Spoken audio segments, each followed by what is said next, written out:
रतिया बिताई हमर रुआत बैठ के। ए सखी रही जाई देहिया ईट के पीट के, रतिया बिताई हमर रुआत बैठ के। केकरा से कहीं भीतर के मरम दम घुटाता, केकरा से कहीं भीतर के मरम दम घुटाता। सैया ओखरी में धनवा न कूटाता,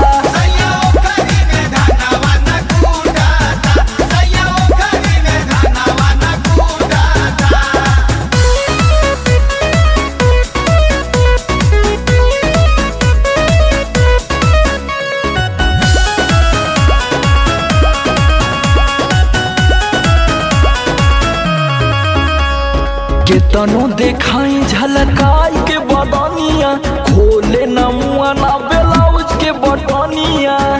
ए सखी बबलुआ काम ना करेला का? केतनो देखाई झलकाई के बदनिया, खोले